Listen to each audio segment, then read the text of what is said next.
Hi folks, this is Andy from daytradexpress. Over the weekend I was at a gathering and people were talking about what they were doing and the rest of it, and a couple of people knew exactly what I was doing. That was a full-time trader, and they were really very curious to see how trading actually takes place. I think people have this fallacy that you're sitting there with thousands and thousands of pounds and you buy currency or you buy shares or whatever you.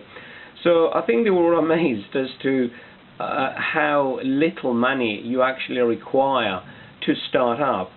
But again, you see, it's a question of putting things together. There is an art in trading. I'm sure anyone who's tried a bit, you will see they would have found out that there are hundreds of indicators, there are different settings to every indicator, there are time frames and all that. It is really quite difficult, but at the end of the day, every trader to succeed needs to find exactly what suits them. A lot of people, and I've seen articles and videos and everything else, they're saying, well, who wants to use a 5-minute time frame or a 3-minute time frame? I like to use a 4-hour one or an hour one. I need 50 pips, I need 30 pips or whatever it is. At the end of the day, you are going to take what the market is giving you. You have to put all this together. If you're happy to accept that the losses on the hard time frames are higher, that is quite okay. If you think that you can't take more than 10 pips loss, that's also okay. But at the same time, what you need to adjust is simply your targets for profit. Now, I use short time frames. I am not capable, if you like, or holding on for, I don't know, 20, 30, 40 pips. There are enough pips on the systems and the methods that I'm using, so I'm quite happy with that. But again, as you can see from the chart in front of you, there isn't really any indicator. I just got used to it. I've been doing this for about 7 or 8 years now, and quite honestly, I've tried every indicator you can imagine. I've always thought, yeah, there is the indicator tells me to go for it. But really, when you actually analyze it all, every indicator is derived from price action. I just clicked on stochastics. There it is. The default is 10-10-3. Okay, let's leave that one there. Let's try the RSI. There is the RSI. Default 10. It doesn't mean you leave it at 10 because you may need it 14, you may need 20, you may need 7. Let's try the MACD, which is also a very popular indicator. That the default setting on that is 12-26-9. Now, if I just put them all together for you here, you could see really that what do they tell you? Do you wait for one to confirm the other one? Do you wait until all three of them and the price are together?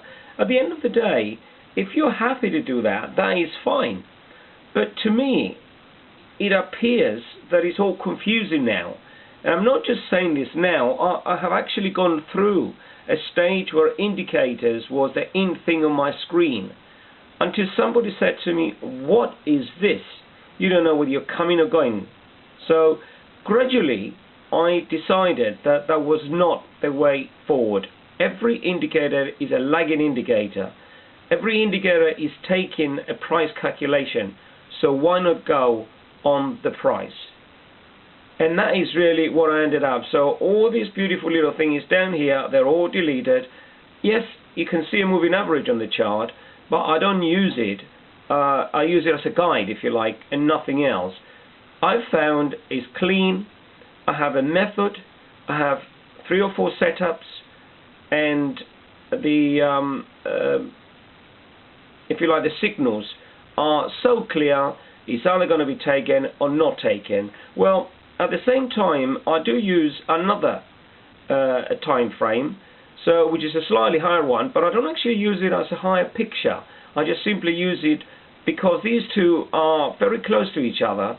I actually use it simply to complement each other. So depending on the signal, then I just look at them both and decide, is this right?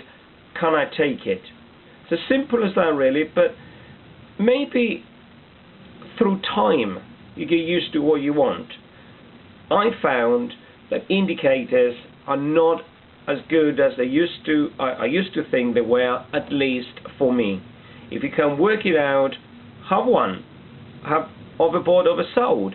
But as we showed earlier, let me put that stochastics, which is, I suppose, one of the indicators that a lot of people are using. Hold on, let's get that one on. There you are. That's one of them there. Now, what does that really mean? Does it mean that when it comes to here, it's really oversold and therefore you buy? But it could be oversold for ages. Or does it mean when it comes to over 80, it means that you really need to sell? Okay, this one you would have done well. This one you would have done well. But at what point do you sell? You can see really from there to there are 12 pips difference. At what point? Do you wait until it crosses? I've said earlier, it's a lagging indicator. By the time it crosses, the price is down here. Now, is this the right place? The method and whatever you use is going to tell you what it is.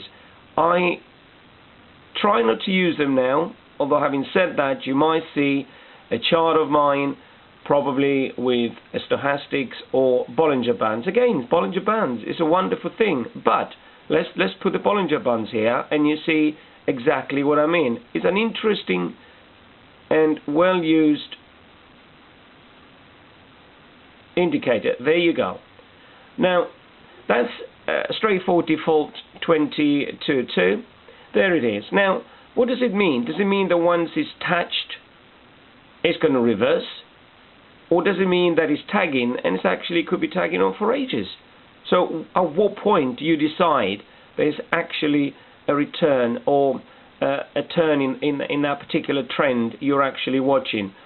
Yeah, you can work out something on the Bollinger Bands, absolutely. Yeah, it hit there and it come back. But did you really hit the band? Was the band there before the price hit?